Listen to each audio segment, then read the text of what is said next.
नेपाल की राजनीति में बीते कई दिनों से भूचाल आया हुआ है। नेपाल में जेनजी आंदोलन की आंधी ने पीएम केपी ओली की सत्ता को उखाड़ फेंका। इस बीच नेपाल में नए प्रधानमंत्री की भी तलाश जारी है और आज का दिन इस लिहाज से बेहद महत्वपूर्ण है। नेपाल की राजनीति के लिए आज का दिन बहुत अहम है। ऐसा माना जा रहा है कि आज सुशीला कार्की को नेपाल का अंतरिम प्रधानमंत्री बनाया जा सकता है। सूत्रों का दावा है कि नेपाल की सेना सुशीला कार्की को राष्ट्रपति भवन लेकर आई हुई है और आज उनके नाम पर मुहर लग सकती है। इस पर ज्यादा जानकारी दे रहे हैं नेपाल की राजधानी काठमांडू से हमारे संवाददाता विनोद मिश्रा।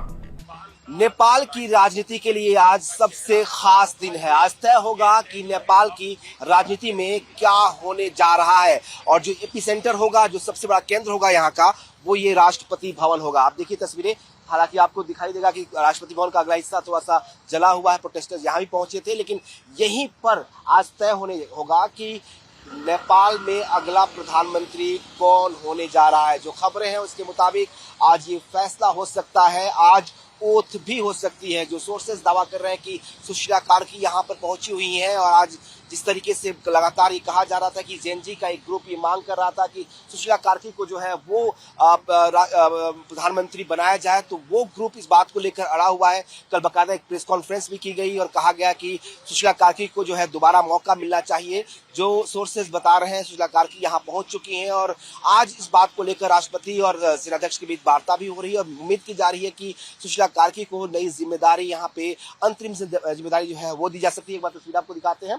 यहाँ पे पूरा जो राष्ट्रपति भवन है इस वक्त सेना के जवानों के कब्जे में है। तमाम जो आर्मी के जवान हैं वो पूरे इलाके में यहाँ पे है और देख सकते हैं आप तस्वीरें किस तरह से तैनाती सेना के जवानों की हुई है। कहा जा रहा है कि जिस तरह से जेनजी में लगातार गुटों में मतभेद है, कई सारे गुट बन गए हैं, अलग अलग गुटों की अलग अलग मांग है, लेकिन जो सबसे बड़ी मांग थी वो यही थी कि बालन शाह को अंतरिम प्रधानमंत्री बनाया जाए, लेकिन उसके लिए तैयार नहीं हुआ और उन्होंने सुशीला कार्की के नाम पर अपनी सहमति जताई थी। तो क्या सुशीला कार्की जो है नेपाल की अंतरिम प्रधानमंत्री होगी, ये आज तय हो जाएगा और इसीलिए कहा जा रहा है कि आज का दिन जो है वो बेहद खास है और खास है यहाँ का ये राष्ट्रपति भवन। यानी नेपाल के लिए ये ऐतिहासिक मोड़ है जब देश की पहली महिला चीफ जस्टिस सुशीला कार्की जल्द ही नेपाल की पहली महिला प्रधानमंत्री बन सकती हैं। अगर ऐसा होता है तो राष्ट्रपति रामचंद्र पौडेल उन्हें शपथ दिलाएंगे। नेपाल के युवा, खासकर जेनजी वर्ग सुशीला कार्की के समर्थन में एकजुट है। काठमांडू के चर्चित मेयर और पीएम पद के दावेदारों में से एक बालन शाह ने भी खुलकर सुशीला कार्की का समर्थन किया है। अंतरिम प्रधानमंत्री पद के लिए कुलनाम घिसिंग का भी नाम चर्चा में था, जो नेपाल बिजली प्राधिकरण के पूर्व प्रमुख भी रह चुके हैं। इसके अलावा भी कई और नामों की चर्चा है, लेकिन अब सुशीला कार्की पर आम सहमति बनती दिख रही है। ऐसे में माना जा रहा है कि सुशीला कार्की का नाम तय है।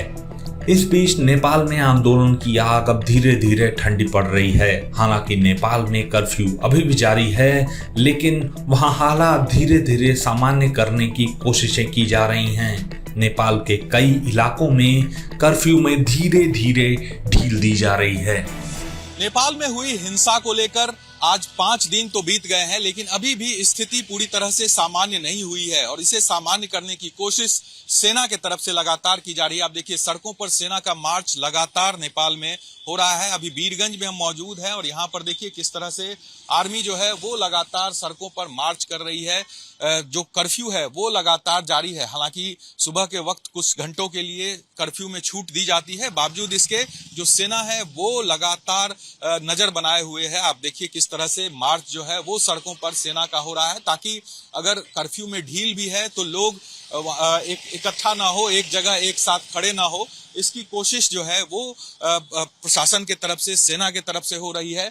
जो पुलिस के जवान है वो भी लगातार गश्त कर रहे हैं और सेना का गश्त जो है वो भी नेपाल की सड़कों पर आपको देखने को मिलेगा, ताकि जिस तरह के आंदोलन के दौरान हिंसा हुई, जिस तरह से तोड़फोड़ आगजनी हुई, उसे देखते हुए अब जो है वो चौकसी बरतने की कोशिश सेना के तरफ से, पुलिस प्रशासन के तरफ से की जा रही है, ताकि कोई अनहोनी फिर न हो, फिर कोई आंदोलन का रूप ना ले, भीड़ ना जुटे, हंगामा ना हो, इसकी कोशिश जरूर की जा रही है। हालांकि सुबह के वक्त 2-3 घंटों के लिए जो कर्फ्यू है उसमें ढील दी जा रही है, लेकिन इस ढील के दौरान भी जो नजर है वो सेना का बना हुआ रहता है। शहर के अंदर किस तरह के हालात हैं उसे कहीं ना कहीं सामान्य करने की कोशिश सेना के तरफ से लगातार हो रही है, और इसी का नतीजा है कि स्थिति तो शांत है, लेकिन कहीं ना कहीं अंदर अंदर अभी भी जो तनाव है वो बना हुआ है, और ऐसे में पुलिस प्रशासन और सेना ने अपनी कमर कसी हुई है।